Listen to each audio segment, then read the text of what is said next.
চিঠি পড়ে তুমি ফেলে দিও না, আমার কথা তুমি ভুলে যেও না। একটা চিঠি দিলাম লিখে। একটা চিঠি দিয়েছেন লিখে, তবে আকাশের ঠিকানায় না, ঠিকানাটা হচ্ছে জনাব ডক্টর মোহাম্মদ ইউনূসের ঠিকানায় বা উদ্দেশ্য করে। সারা পৃথিবী যখন টিউলিপের এই চিঠি নিয়ে তোলপাড়, তখনই আমাদের প্রেস সচিব যিনি আছেন আমাদের শফিক ভাই, তিনি একটা ঝাঁকুনি দিয়েছেন। আমার ধারণা চিঠিটা পইরা ফালাই দিয়েছেন। না না, মজা করলাম। তবে তিনি বলছেন যে চিঠি তো পাই নাই। কিসের চিঠি?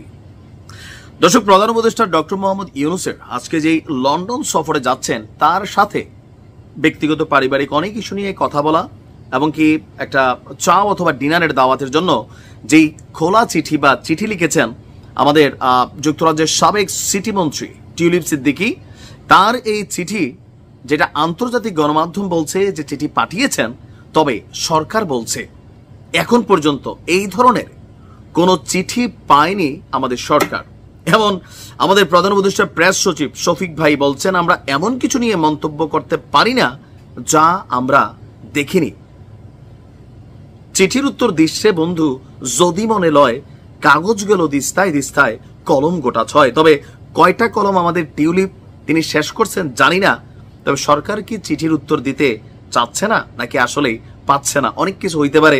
বাংলাদেশে ঈদের ছুটি, চিঠি আসছে লন্ডন থেকে, সেই চিঠি ডাকযোগে ডক্টর মোহাম্মদ ইউনূসের বাসভবনে যাওয়া, এটা পেচকির ইস্যু আছে। আর বাংলাদেশে হয় এরকম, আপনি 6 মাস আগের চিঠি 6 বছর পরেও পায়। রোববার সন্ধ্যায় যখন সামাজিক যোগাযোগ মাধ্যমে আপনার এই চিঠি নিয়ে ভাইরাল, তখন আমাদের প্রেস সচিব শফিক ভাই বলছেন যে তিনি আসলে এই চিঠির খবর জানেন না। গার্ডিয়ানের প্রতিবেদন বলছে যে আপনার টিউলিপ সিদ্দিকী এক বড়সড় যে চিঠি লিখেছেন, সেই চিঠিতে কাল্পনিক তদন্ত বা দুদকের ইস্যুগুলো নিয়ে যেখানে আলোচনা, সেখানে চিঠিটা আমাদের সরকার পায়নি। তবে আমাদের গণমাধ্যমে যেই নিউজগুলো আসছে, আমিও এটা খোঁজ করতেছিলাম যে ধরেন চিঠিটা তিনি কার মারফত পাঠালেন, এটা কি মেইল করলেন অথবা ইমেইল করলেন অথবা কারো রেফারেন্সে পাঠাইলেন অথবা টিউলিপ সিদ্দিকী তার ফেসবুক পোস্টে তিনি লিখলেন, বিষয়টা তা না। গার্ডিয়ান বলছে তিনি চিঠি পাঠিয়েছেন। সো যদি চিঠি পাঠিয়ে থাকেন, অবশ্যই এটা ইমেইল অথবা মেইল, মানে সরাসরি কাগজের চিঠি অথবা ইলেকট্রনিক যেই মেইল চিঠি, লাইক আমরা ইমেল যেভাবে করি এইভাবে পাঠিয়েছেন।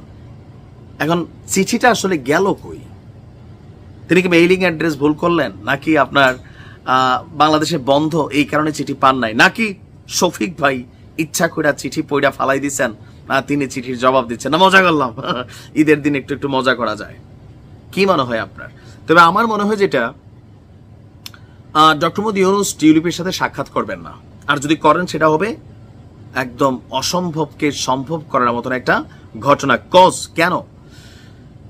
হয়তোবা কিয়ার স্টারমার, যিনি যুক্তরাজ্যের প্রধানমন্ত্রী আছেন, তার মারফতে বা তার বদলতে বা তার চ্যানেলে সামহাও মিট হইতে পারে, দেখা হইতে পারে, কিন্তু আলাদা ডক্টর মোহাম্মদ ইউনূস টিউলিপের জন্য সময় বের করবেন না। আবার এই চিঠির প্রাপ্তি স্বীকারোক্তি দিলে এটাও হইতে পারে যে জনগণের কাছে ইফেক্ট কি হয়, রাজনৈতিক দলগুলা কিভাবে যে টিউলিপের মাধ্যমে শেখ হাসিনা তিনি ভারত থেকে কোনো বার্তা ডক্টর ইউনূসকে পাঠাইলেন কিনা, তলে তলে আবার কোনো নেগোসিয়েশন আছে কিনা। ভাই শোনেন, এগুলা অনেক রকম চিন্তা ভাবনা, এগুলা মানুষের মাথার মধ্যে ঘুরঘার করবে।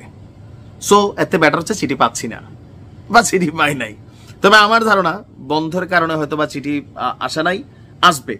তবে ডক্টর মোহাম্মদ ইউনূস লন্ডন যাওয়ার পর চিঠি আসলে লাভ হবে না, কারণ তিনি তো থাকবেন বাংলাদেশে। আর ইতিমধ্যে কি তিনি চিঠি নিয়ে জানেন নাই? শতভাগ জানছেন। যাই হোক, কি হয়েছে না হয়েছে জানি না। ভালো থাকবেন।